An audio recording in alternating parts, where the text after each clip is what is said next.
the Buffalo Bills absolutely cook the Dallas Cowboys and move to 8-6 on the season. And the Sabres take down Jack Eichel and the reigning Stanley Cup champion Vegas Golden Knights in an exciting game. All of this and more on this edition of the Buffalonian podcast. All right, let's go.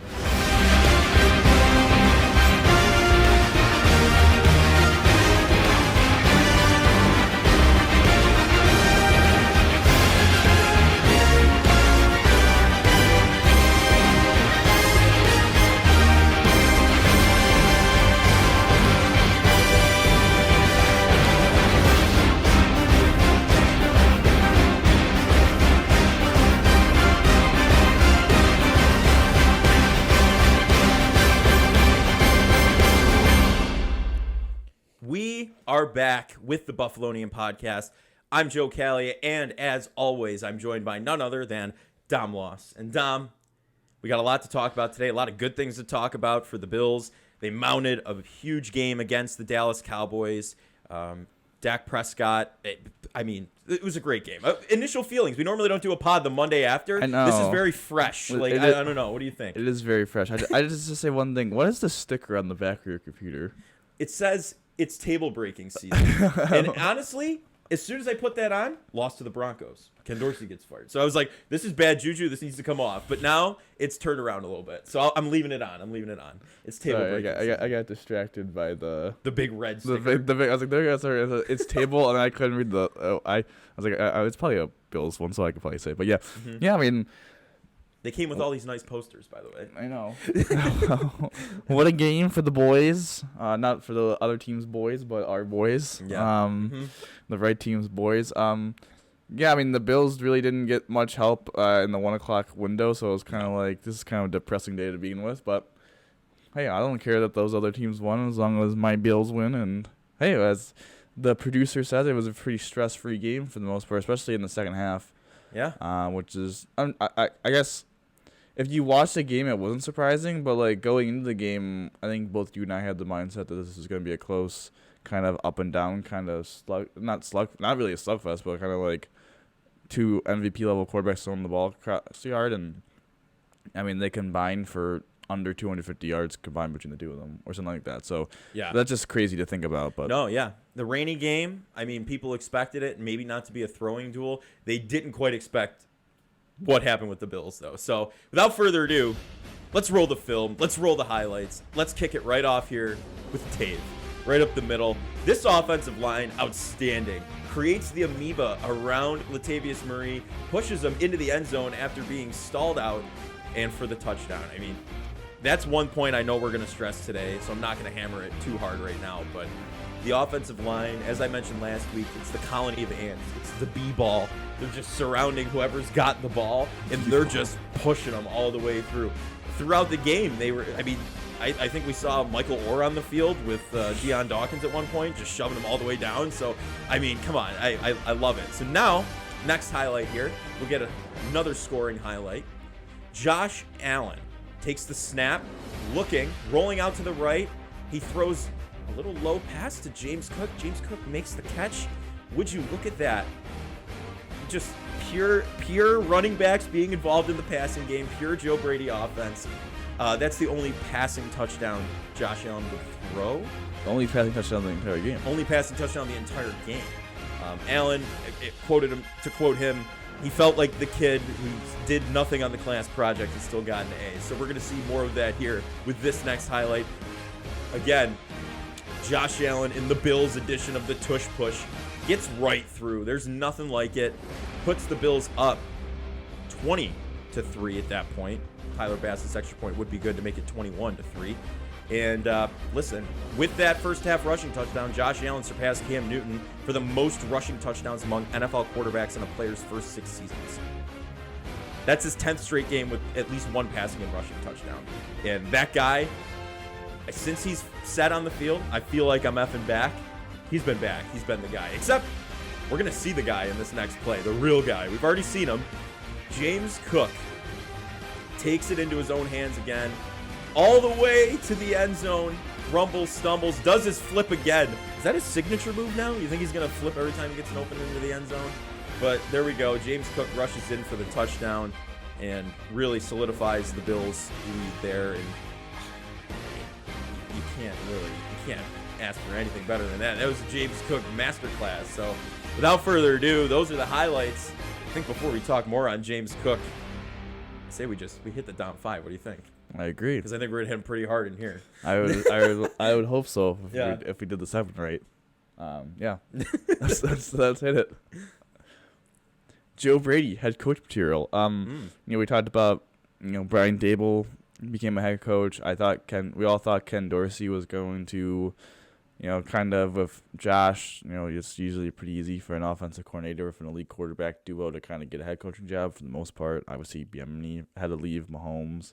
That was kind of a weird situation though, but mostly with defensive coaches, head coaches, I should say, the OCs kind of get poached at a pretty high rate. Yeah. So Dable. I would not be shocked if we saw Joe Brady get a head coaching interview. I don't think he's going to be a head coach. Mm-hmm. I wouldn't be surprised if he got at least one interview. Right, but he would be in consideration, you're saying. Yeah. Especially with the amount of jobs that I think are going to be available. And we know the Chargers just fired Staley. The Panthers are on an interim. The Raiders, but I think the Raiders may keep them. The Bears, who just lost a heart-wrenching game. Yeah, that was rough. Literally had the Hail Mary, too, but we're not going to go into that. The Patriots, maybe the Jets. Maybe the Steelers move on. So there's a lot of could be 7 to 8 jobs. 25% of the league could potentially have a job opening. Maybe the Patriots. So yeah, as I depending on what happens there. Washington, forgot about them. They're probably gonna move on as well. Commanders, yeah. That's what you're doing with the C. Yeah. Producer's throwing us a C back there. We're like the Bears, like. Yeah, I was thinking like Cleveland, but I was like Cleveland, Cincinnati. No, you could have just done a W, my boy. Mm-hmm. No, probably been Washington. Yeah. Yeah, but I think he's got a chance to be interviewed for sure. I think he'll at least get interviewed if all those jobs come available. Again, not that I think he'll become a head coach because I think it's be a little bit too small of a sample size, but he has the pedigree of, the LSU run with Burrow, now with Allen, so he's made 2 quarterbacks look very elite. Yes. Obviously, the Panthers experience, I think that can kind of get a little bit washed away because the Panthers now just look like a complete tire fire. So like, yeah, you can't really. That was a weird experience for him too. So yeah, that's a good way of putting it. Yeah, I think that's the only way to put it at that point. But. Yeah, so I think there's a potential where Joe Brady gets in an interview or 2 for a head coaching position. But I would not bet that he becomes head coach. But no. I think down the road for sure, I think he will be. If he continues to do what he's doing now with this team, yes. Yeah, for sure. All right, number 2. McDermott's defense smothers the quote-unquote MVP. Just a dominant performance for this defense. They were really good the first 4 weeks of the year.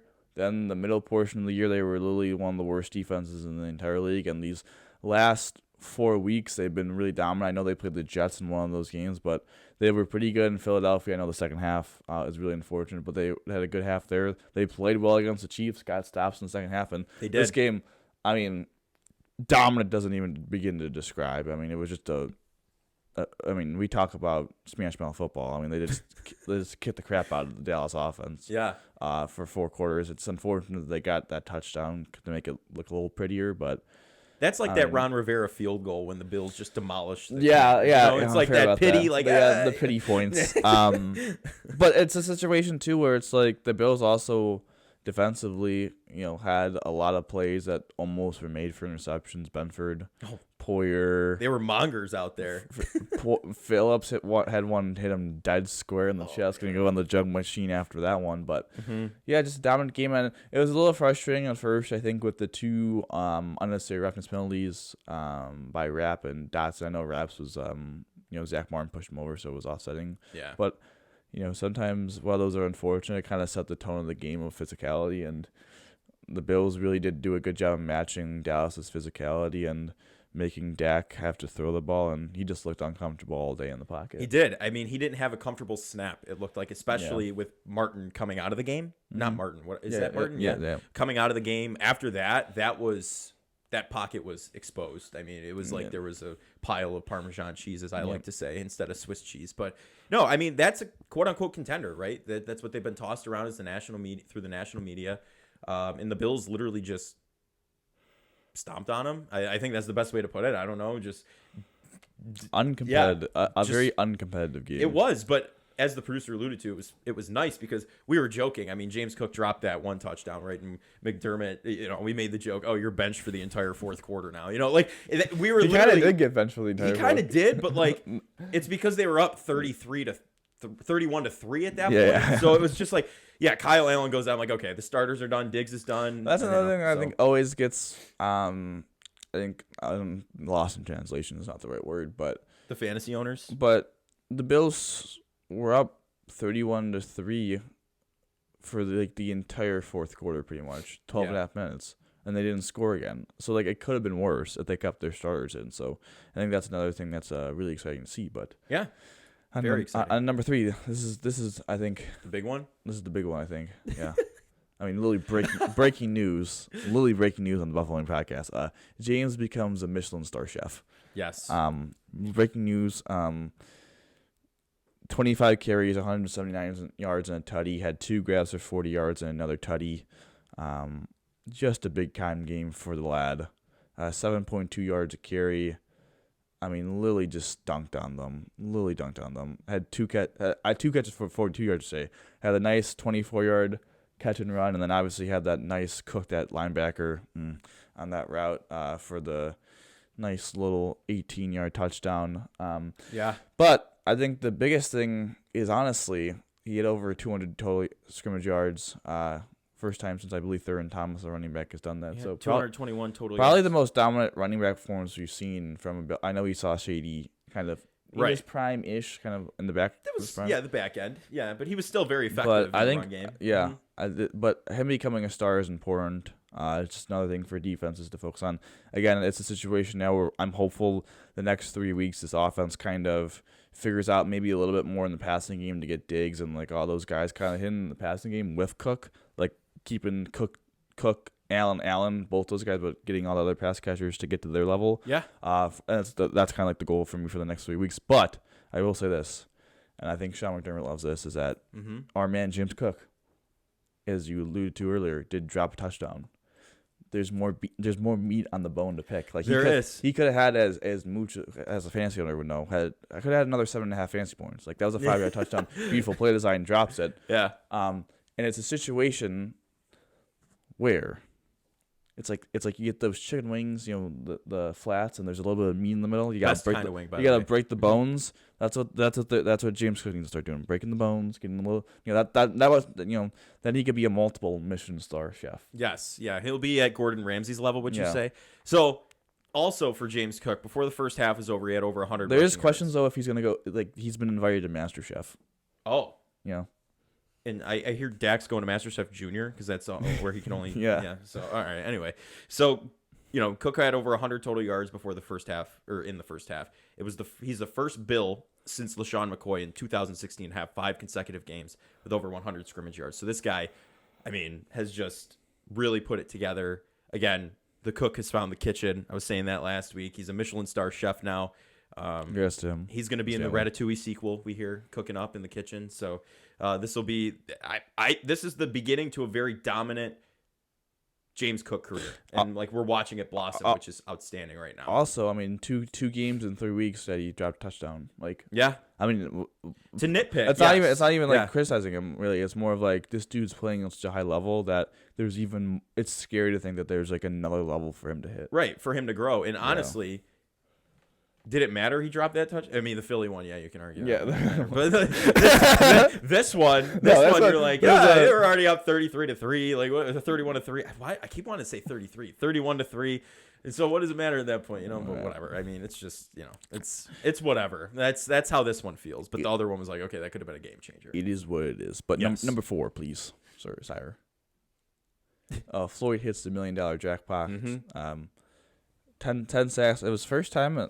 I gotta look this up in his career. I don't know if this is the first time in his career. I don't want to be wrong, but I think he had multiple seasons in a row of 9 sacks, and I think that's like a situation where I'm trying to think in sports. So it's a good example. Like Jack Hughes last year for the Devils. Yeah, scored 99 points. Oh Like you hit the peak, but you didn't go over the top. Yeah. Like, I think that would crush me. It's like, oh my god, I was a point away from where like playing in your mind.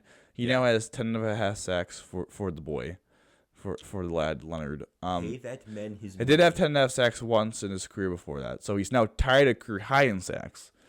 So one more half sack, or I guess we want full sacks here. We're greedy. But he's It's good to be greedy though in this situation. Yeah, 4 straight seasons with 9+ sacks now for the young man. Everything that the Bills hope for and more. He now has 39.5 sacks in the last 4 seasons. So after kind of having not a great start to his career in Chicago, really kind of bounced back with the Rams, and now is having a good career at the Bills. And he's now 31, so he kind of has, maybe a little bit left where he can get another big contract. Hopefully not, because I hope that he stays in Buffalo. But big game for him and the whole D line, especially without Epinesa. Phillips gets a sack. I think he almost embraced his inner Epinesa too at that pick, but couldn't do it. Unfortunately, AJ's got to teach him a thing or two about tucking the football and catching it. Maybe not hopping when it's at your chest and now it's in your belly. But I don't know. It overall though, that's a guy, Leonard Floyd, you brought in. Okay, our star pass rusher is out with an ACL tear, right? He who shall not be named. And you're thinking, okay, we're got to bring in a serviceable backup who we can keep on for the rest of the season when he's healthy. And Leonard Floyd, like you said, he's had a great career so far, right? He's really picked it up, over 9 sacks. This guy has been above and beyond what anyone expected him to really be doing here. He's been a dominant part in this defense, and as I said, pay that man his money. He's got to stick around here as much as he can. Stick around here because we'll see. Yeah, the cap hell is going to be interesting in the offseason. Worst comes to worst, we get a nice little comp pick for the boy. But he's having a great year, and 10 sacks is 10 sacks. That's a number that every D lineman wants to hit. Going into the season, for him to hit that is incredibly impressive. But as you alluded to, kind of was a guy that we're like, okay, like when Von comes back, he'll kind of be the number 3, but. Even when Von struggles, it's kind of, like, okay, like Von's struggling, but we still have Leonard Floyd, we still have Groot, and now we have, hopefully we get AJ back soon. But on to number 5 of the down 5. Must take care of business. Listen, the next 2 weeks are, not the most difficult games that you could imagine.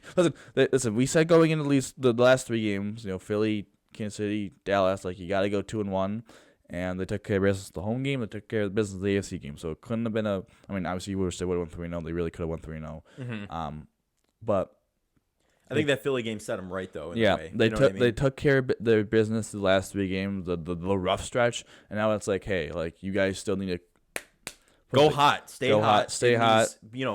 Do what you do best and beat up on bad teams. Don't play down to the opponent. I just take care of business the next 2 weeks, and then let's go into Miami and think like, what do we need to do? Again, it's going to be a fascinating end of the season. Yeah. But the Bills control. I mean, they don't control their destiny, quote unquote, because if they win out, there's one scenario I think where they get left out, but that's not going to happen. So, listen, the Bills just got to be the Bills, but it's nice to see that they didn't rely on Josh Allen at all this game. Nope. The tight ends didn't have a single catch. The wide receivers, only one wide receiver caught a ball. And Stephon Diggs. The other 3 receptions were to running backs. Obviously, Allen's stat line's a little misleading because the 7-15 really had Diggs had a catchable ball. Kincaid had a Davis couple. could have made it. Kincaid had one. Obviously, Cook dropped a touchdown, so he probably could have easily went 11-15 for whatever yards and 2 touchdowns. So, but again, they didn't need him to have that. And also, all the records he's breaking on the ground. I think it's his first career 10 touchdown rushing season for the young man. So congrats to him. And also it stops the turnover streak, so we can stop talking about that crap. Yeah. I mean, here the thing is, it's just the fellas are rolling right now. And yes, the Chargers are in an interesting situation. They're without Herbert, broke his index finger. That's a tough one to come back from. And we'll talk about this more later in the week. It's going to be interesting how that game's played, but they can't lose to the Patriots again. Like, you already lost to them once this season, and they were the first team eliminated. So you can't be doing that again. And then I This week, while I'm working, I will go back and find the clip of you saying Week 18 is going to be the week. The AFC East is going to come down to Week 18. It's going to be flexed to prime time because it's still TBD, right? Technically. Yeah, we won't know until the end of the Week 17 games. But Allen, just before we head to the question of the day, Allen on DraftKings went from 18-1 to 14-1 to win the MVP. And my cash out options for the Bills winning the AFC East continue to grow because it's becoming higher and higher probabilities. Brock's yeah, it's like 60% Dolphins, 40% Bills. And, and then the Bills obviously have over a 50% chance now of making the playoffs. I think it's 53%. Yep, if I'm not mistaken. I believe so. I believe something like that. But yeah, I think it was a good week for the not a great week for the out of town results, but out of town scoreboard I should say. But the in town scoreboard was nice to the Bills, and looking forward to a clean, healthy week of practice, and then obviously they play Saturday, so it's kind of a weird kind of thing of college football. But on to the question of the day. Oh boy. Has Joe Brady earned the offensive coordinator job in 2024? I think that's a resounding yes. I would say so. And the only thing they have to do is, someone made a good point of it, they can't, I believe there's rules where they can't take the interim tag off him without the Rooney rule, so they'd have to interview a minority. So that's why we had to wait for the offseason. So, again, it's kind of always how I thought, is that I wouldn't be surprised if they interview a couple people just to say they interviewed a couple people, but also they're going to interview a couple people just to say that they interviewed a couple people, but really it's Joe Brady's job. It's kind of like what happened with Ken Dorsey a little bit when it was his. I know now we're looking back on that might not have been the smartest idea, but hindsight's 2020. Hindsight is 2020. That's correct. But I think that alike to you is a resounding yes. In just a few games, he has proven. Like you said, they didn't rely on Josh Allen at all last night. Really, it was James Cook's night. The running backs were more involved than they've been in multiple seasons in the passing and running game. It seems the team morale has changed so much since this has been opened up with Joe Brady, and they also like to hire from within. Like that's kind of the whole thing with the Bills and the Sabres. So I don't see why not. Like you said though, they'll probably interview a couple to satisfy the Rooney Rule, but I would say Joe Brady is the offensive coordinator. It's also a situation where the Bills were gashing them on the ground, and even being an armchair offensive coordinator, like I was waiting for them to be okay. Here we go. We're gonna do a play action. We're gonna hit a freaking post to Gabe Davis streaking down the field. Never called it, and he didn't need to call it. It was just a situation of an offensive coordinator knowing, just spamming the same plays over and over and being like, asserted his dominance. Either you stop me, you got to stop me before I change. And so many times I feel like, especially being an armchair GM or like just regular offensive coordinator, excuse me. Yeah. Or just regular offensive coordinator, it's kind of like, okay, they're going to think we're going to do this, and now we're going to switch it up, even though we're having so much success, and get away from that. I think they did a really good job of, hey, like, yeah, we have Josh Allen, but like, we're just pounding these dudes' faces in the dirt. Like we're just gonna keep rolling until we can't. So just a masterful day against. They were the Cowboys' run defense was 6th in DVOA before the game, and now they're 16th. So it's a dominating effort for the lads. Yeah, that's there's nothing more to say than absolutely just dominant. Like just went to town and got the job done. With guys down, too, like you said, Epinesa, this defense that's been called third string, practice squad, right? Strung together by duct tape in some incidences, is out there proving week after week. Even when Dorsey was the offensive coordinator, minus the 12 men on the field, they've been proving that they can still hang around in games and keep these games close. So that tribute to McDermott as a defensive coordinator and the defensive players' next man up mentality. They've just been continuing to go, and now Joe Brady took that offense over, and the offense is go. So the whole team is go, minus special teams, I think. But Sam Martin, that'll be interesting to see what happens there. But you want to be peaking at the right time, and it is clear that the Bills are currently peaking right now in December, which. Obviously, but there's still room to grow. So it's like kind of they're peaking, but there's like another step for them to hit. So very exciting. And talk about the fun team. Now let's talk about maybe the not maybe. No. Also just quick congrats to the Bandits for Yes. having their banner. We're just avoiding talking about the Sabres. Well, they lost their first game, which was away, and then they won the second game. They home did game. win against. Mhm. Yep, and listen, they're 1-1, whatever. It's nice for them. The ring looks cool. It does. The flag, the banners too went up. So credit to them and cool. I mean, just they're cool. I mean, Thank you for being a sports team in Buffalo that actually brings home a championship. Thank you for being a friend. Yeah. Yes. There we go. There we go. That's a little wrap up. You got any Bison's news that we could hit? No. No, I don't. I haven't heard anything from anybody, right. unfortunately. But Okay. except the rumors that the stadium could be turned into an MLB stadium and the the Bisons would be an 30-year-old rumors. Yeah, the all 30-year-old right, rumor. That's it. We've avoided this enough. Only good stat about this team we're going to talk about was in the intro. That's all I'm saying. Yeah, I know. One of the I know. only good ones. I know. At least we beat Jack. Yes. But gosh dang it, here we go again. Yep. Let's just roll into the. I'm not even doing a. We don't want to recap. Yeah. All right. Consistently inconsistent. Mm-hmm. They are a consistent team. They are. They are consistently inconsistent. There's no other end. Like their longest winning streak of the season is 2 games. They are now like 2-9, like 2 after a win or some ridiculous stat. It's embarrassing. I gotta say, it's absolutely embarrassing. Mm-hmm. I don't care that you are on a back-to-back. You're in Arizona. I know Arizona is an improved team. Like it's not Arizona of years previous where they're just god awful and like they show your belly. But like You won 5-2 5 days ago. but like, come on, man. Like, what are we doing here? Yeah. They start off games so poorly, and it's really ridiculous. Mm-hmm. And I don't even know where to begin with this team. I just don't even know where to begin because the goaltending, you thought you kind of figured out UPL. Now he's sick, and now he's coming back, and he's kind of playing like crap. Yeah. Listen, they didn't lose against Arizona because of UPL, other than that turnover is awful. But like, he's played bad since he's come back. Comrie, we all know since he's come back from injury, has played awful.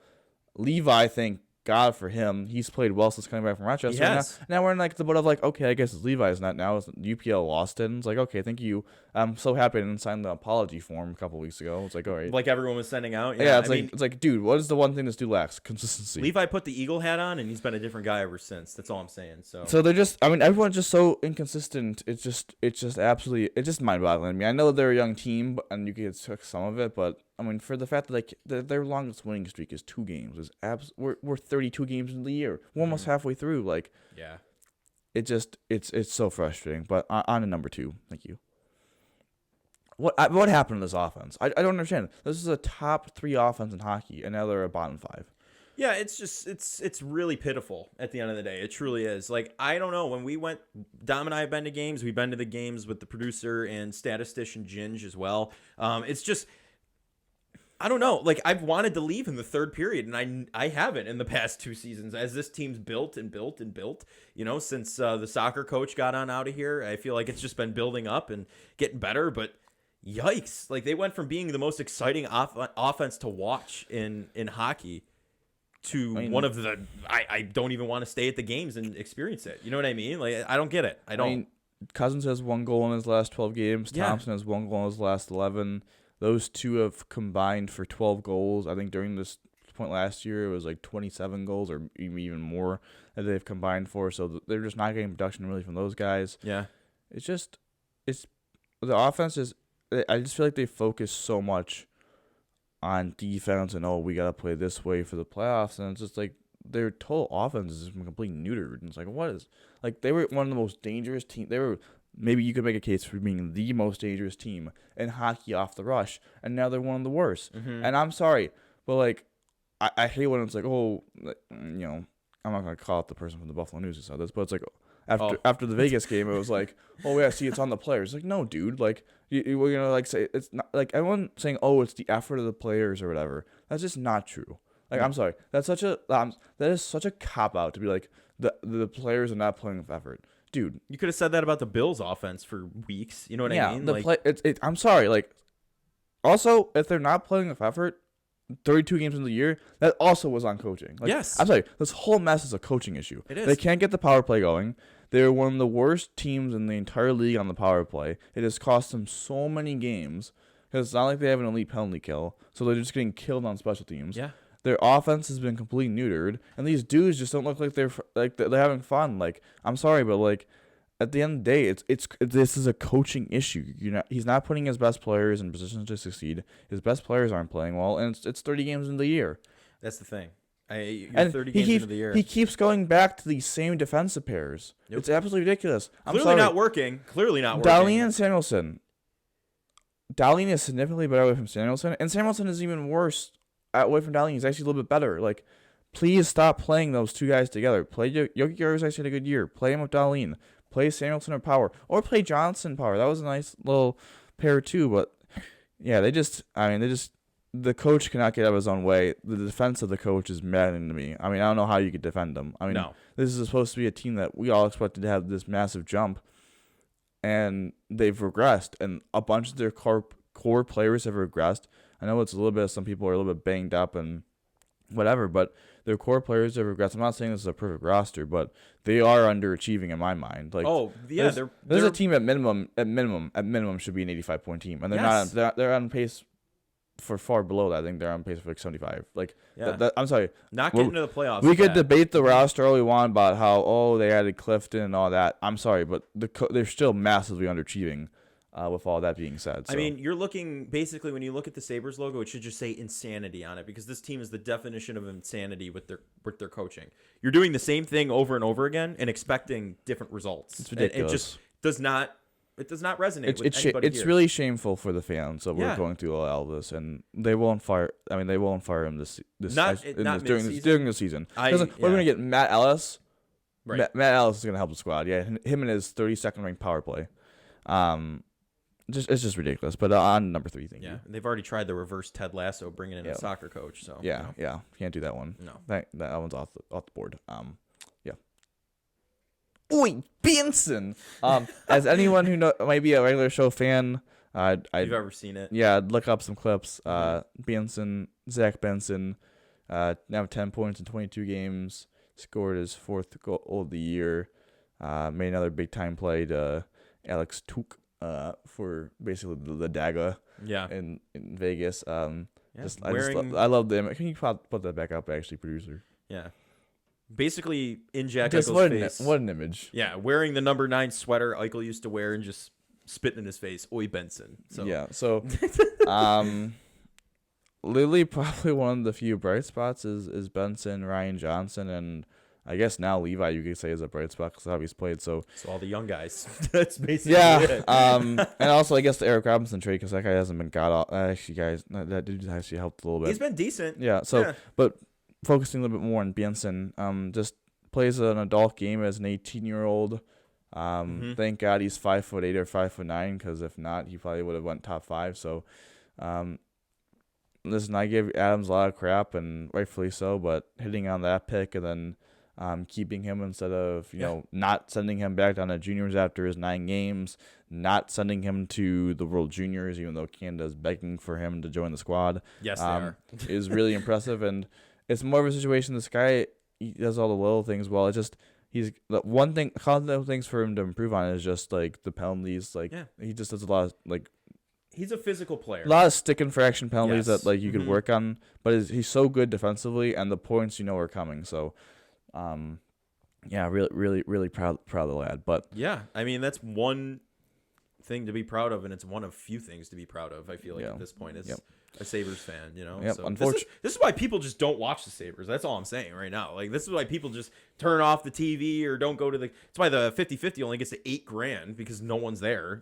So it's just like. Yep, I mean they want us to again sarcastically cheer, boys. Sarcastically cheer. But on to the question of the day for the Buffalo Sabres. Here we go. I kind of jumped the gun a little bit on this one. Is Don Granato the head coach in 2020? No. Willie, yes. I mean I just I think this is shades of McDermott, except this guy I don't understand. This McDermott at least made it to the playoffs. This is shades of McDermott, like conversation from a couple weeks ago of I just don't think they're gonna do it. But what has this dude done? I'm sorry, he seems like a nice dude, good head coach. He's got the good culture going with developing the players. Congrats for putting the culture together. Yes. Good assistant head coach, good coach for the time. But I'm sorry, but as my dad would say, this is not the dude for the next step. He's not. He's just not. He's not a good enough tactician to get the best out of his players. Game time decisions are interesting. And he's not getting. Yeah, he's just not getting the best out of his players. Yeah. And it's as simple as that. And I'm sorry, but we're not in the we're not. I'm not in the mood to babysit and be like, oh, he's done so. Congrats, dude. You got a 90+ point season. You missed the playoffs by 1 point. You were underachieving massively this year.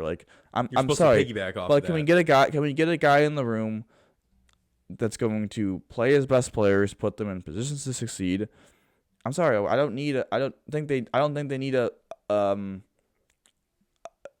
players coach. I mean, everyone needs a players coach, but this dude just seems like he's an ultimate players guy. And eventually, you need a guy that's going to be maybe a little bit of a players coach, sure, but a guy that's actually going to give you a bit of both. Some tactician advantage, like Lindy. But you think Mr. Ray's Saberhood? You think he'll who? Rob Ray. You know how he does the Mr. Rogers neighborhood stuff? Oh. Imagine he would just have everyone getting in fights if he took over. I just believe that for this team to get where they need to go, it's not going to be with Don Granato controlling, being Ratatouille with the Rat Man. Yeah, he's a puppeteer. Listen, what they really need to do is they need to get James Cook in there because he'll cook it up a nice little soup. Currently, Don Granato is burning the soup. Yeah. No, you know what? I'm sorry. Donnie Meatballs is the worst meatball Donnie bomber currently I've ever has. Donnie currently has it's like that situation where it's he doesn't have great products. He doesn't have great ingredients, but he has solid ingredients. He does, and he's turning solid ingredients. He's turning, but he's turning solid ingredients into dog shit. He is, yes. He is. Yeah, the GM didn't give him great ingredients to play with. He gave him solid ingredients. And you know what's great too? He also has a couple of, with his solid ingredients, he also has a couple elite ingredients. He does. He has Tage Thompson. He has Alex, some elite ingredients. You've got the elite ingredients and the spices to complement them. He's making those elite ingredients mid. Mm-hmm. He's burning. And the solid ingredient, he's burning the elite ingredients and just feeding you a pile of dog. You know how the best steaks are medium well, or not medium well, medium rare, medium well in that area. You got a little bit of pink in the middle. It's tender, juicy. This is a well done steak that's just medium rare. That's two different sides, dude. Medium well, medium rare, medium in there. That's kind of where I like my steak. You know what I mean? No, medium rare is significantly better than medium well. Well, yeah. I was just saying. I was giving the spectrum for the listeners out there, right? You want it in there. You don't want it either raw or well.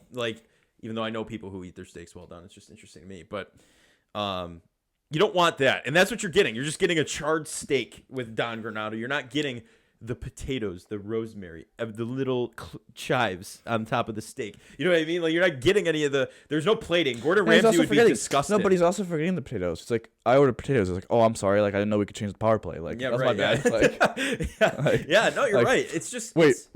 So what you're saying is there's no NHL rule saying that we have to have 3 goalies? So I could talk to my GM about not having 3 goalies and just kind of So what you're saying is the offense doesn't have to play down to the defense. So what you're saying is Matt Ellis, we could fire him and we could improve. Okay, wait. Can I add a tag on question of the day? Sure. Okay. Is Ratatouille elite? Yes. Yes. That one of the best. Cars and Ratatouille, my 2 favorite Pixar movies. Might be a hot take on Cars, but I don't know. Toy Story Pixar? Toy Story. Oh yeah, I got to throw Toy Story in there too. Come on now. Yeah. So Toy Story, Ratatouille, Cars. Oh my God, they're all good. Monsters Inc. Monsters University. We can't talk about this. We're gonna go out on a tangent. Yeah. But, lost my train of thought. Second question of the day. Here we go. Tag on. When Don Granato leaves, does Kevin Adams stay? Because people are kind of a good question. Split on that. You know what I mean? So you think he stays? I think he stays. I think what the Sabres should do, if I was Terry, I did meet Terry in an elevator, so I should have given my thoughts. Yeah, I saw Kevin Adams at the Thomas Rhett concert. So you should give him. If I was looking at the Sabres organization and saying what needs to change within the organization, I would say they should promote Adams to president of hockey ops. Either keep Karmanos as the GM or hire someone above Adams as the pres. I don't know how that would work. That'd be kind of weird. Yeah. Kind of what the Flyers have Keith Jones, I think his name is, as the president with Danny Briere as a GM. I think they need a president of hockey ops. It could be Kevin Adams. It could be someone outside the organization. Could promote him, yeah. And I think they need to fire.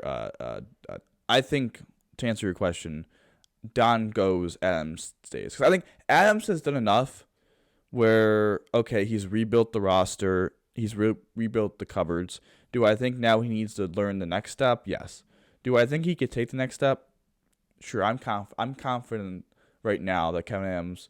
Now, if we go another offseason and he doesn't do anything, then I'm not. But I think he kind of gets he has like a year long leash.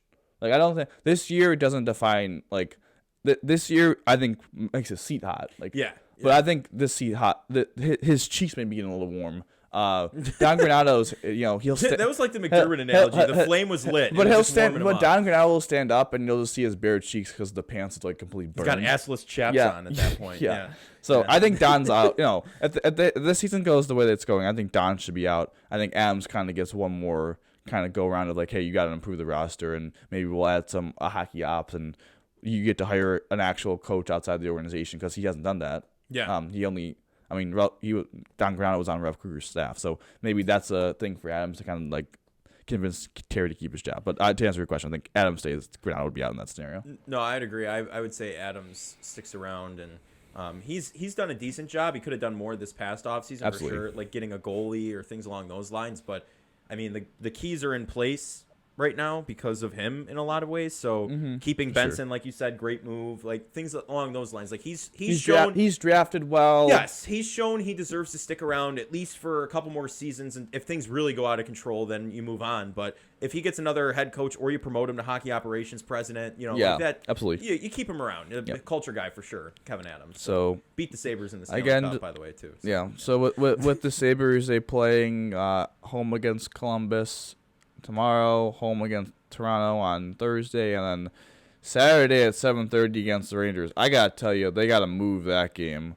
I know it's in the Rangers, but no one's watching that game with the Bills being on at the exact same time. Yeah. No one's watching that game. Sorry. Tell the listeners out there, I will not be. I'll watch the highlights. Who makes the schedules? Like I get it. It's not here, so that might be why they did that. I don't know, but yeah, TV ratings are gonna be low for whatever station that's on. Yeah, and you know what? I think I'm gonna refrain from doing a player of the week because I feel like every time I do it, my player sucks, and I'll just say my player of the week with the squad. I think they get their first 3-game winning streak of the year. I think they go 3-0. I know we haven't really been predicting these. I didn't want to stop doing. I know we want to stop doing that because it's just kind of cliche because we're gonna like go. But we're not. Yeah, we haven't. But I think hopefully they listen to this podcast, gives them a nice kick in the rear. Levi starts the 3 games, gets the 3 dubs, and we'll burn it onto a CD and put it in every one of their lockers. It would be a Merry Christmas for all. But I'm kind of with you on that. I'm gonna piggyback on you for the vibes. Get the squad their first 3-game win streak. We'll double down on it this week to really get it out there and going because, I mean, our players of the week normally just fall on their face when we say it. So it's like a jinx. Yeah, but we're not gonna do that this week. We're gonna see if it makes a difference. Like the Buffalo Pepsi. Christmas cheers. Christmas cheers. Yeah, Christmas cheers. Yeah. But with that being said, before we end the pod, I just want to say, good game to the producer Mooch. Fantasy. I did take the dub. My team kind of crapped the bet on Sunday. Was projected to score 151 points going to Sunday. Only popped to 116 because I had my boy Dak. Yeah. But he kind of got some garbage time. Nice 7-point dub heading on. So off to the finals of 120 bucks on the line for your boy. So then in our league, I had a bye, so I did pop the highest score of the week. He actually won in the bye week matchup too. Yeah, so he advances to the next round. So, I mean, I think I lost the consolation game in the punishment league. I'm 11-3 on the bye in one league right now, so we're hoping that continues into the playoffs. I got Allen, Pollard. Luckily, I didn't have to play them this week because that ended up working out pretty well on the bye. So we're gonna see what happens. I had Keenan Allen. I gotta figure that out, so we'll see what happens. But afraid of the heel gods that he plays. Oh yeah, we shall see. Even though the quarterback won't be Herbert. Hey, maybe you should talk to Achilles. What? You should talk to Achilles. Yeah. I mean, I should. I go to UBMD to get mine checked out on the 16th of January, so I'll appeal for Keenan Allen and myself. So we'll double down on that. But without further ado, that's going to do it for this edition of the Buffalonian podcast. I'm Joe Kelly. I was joined by Dom Loss, and thank you to our producer Mooch for everything you do before, during, and after the show. Much appreciated. Dom, how do you always end these, buddy? Go Bills, baby. Go Bills, Sabres. Please do something.